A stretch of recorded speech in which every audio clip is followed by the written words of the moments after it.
Hey, welcome back. Welcome back, everybody. Welcome back to The Disciplined Guy. I got a good short one for you today. This one, this one is titled, I've been dating my girlfriend for over a year and she has no clue how much money I make. So this is an interesting topic.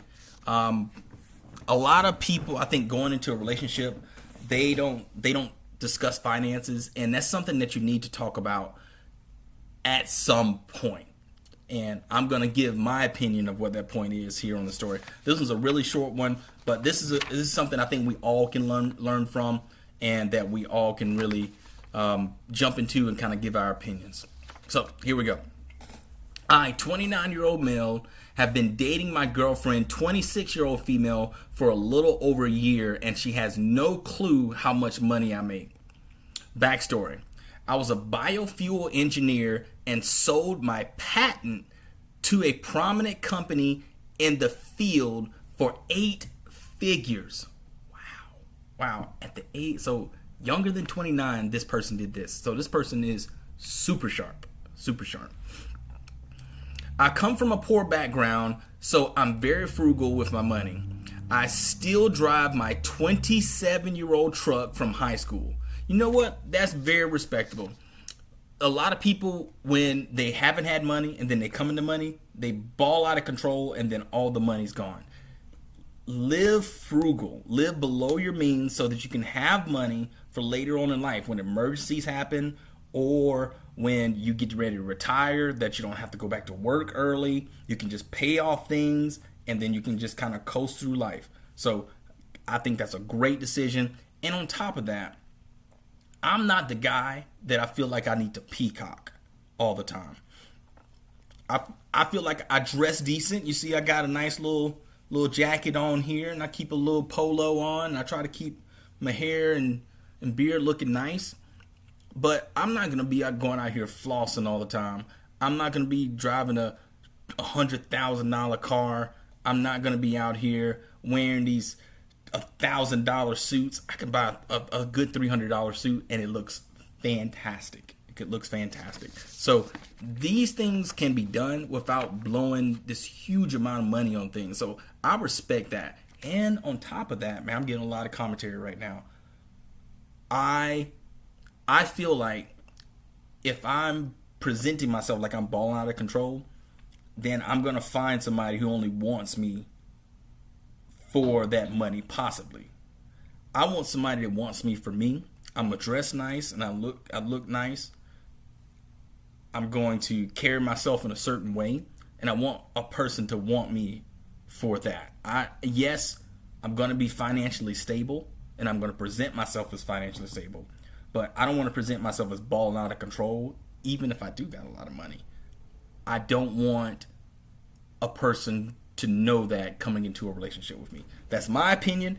Everybody's different. And I'm not dogging somebody who does present themselves as balling out of control. That's just not the way I present myself. All right, let's keep it going. I was living in a house with 2 roommates when we first met. So 8 figures in the bank and living with roommates. Heard that. We recently got our own apartment together and split all bills down the middle.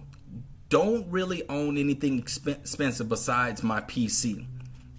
I took a consulting job because I got bored of not working. Okay, nothing wrong with that. I think you should continue to work. You got 8 figures, so you really don't need to work if you live way below your means. But I understand continue to work on yourself. I think there's nothing wrong with that. Continue to always push yourself, and you'll never fall backwards is my thing. She knows I make a decent living from my current job. She herself is a chemist and does well for herself. So good for her. Definitely good for her. I feel like if we end up getting married, she will eventually somehow find out. When and how should I bring this up to her? Thanks for everyone's input in advance. A good short one here. This is my opinion on it. You don't need to tell her anything up until the time where you decide to get married. That's it. If you're in a serious relationship and you were not married, There's no reason for her to know how much money that you have in the bank.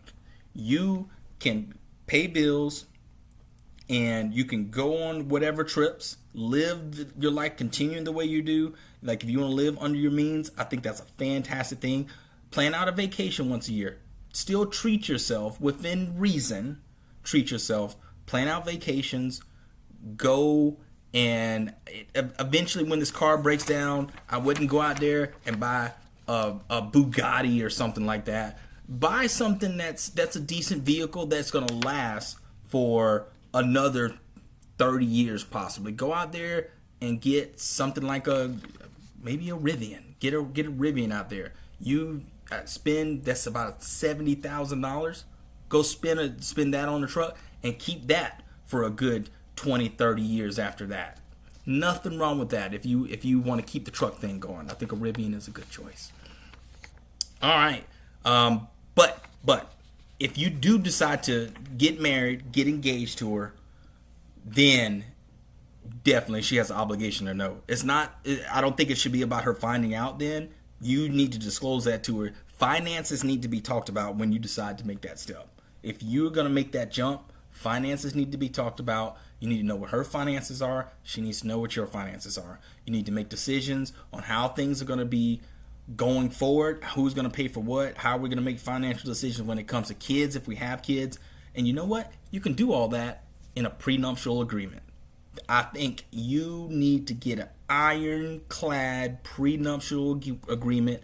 I think that's something that's important for everybody to have, not just for your finances, but deciding on how you're going to handle everything in your marriage going forward. It's not just for finances, and it's not just for divorce. For everybody who's flipping out in the comments or whatever right now, this can be something that you can use as a tool to be able to have those conversations about everything you need to have that's going to go on during your marriage. So you need to have a prenup, and you need to talk about that with a lawyer very meticulously. And that needs to be done. If the person decides, hey, I'm not going to sign any kind of prenuptial agreement, walk away. That's simple for you. That's what you need to do. You need to walk away. I would give the same advice to a lady. I would give the same exact advice to a lady if the roles were reversed. I would do the same thing. That's all I got. That's all I got. Like, comment, subscribe, put some comments. Tell me what you think. Do you not like the way I approach this? Is the what I'm saying, does it not make any sense? Is it irrational? Tell me what you think. All right, everybody. That's all I got. Have a good day. See you next time.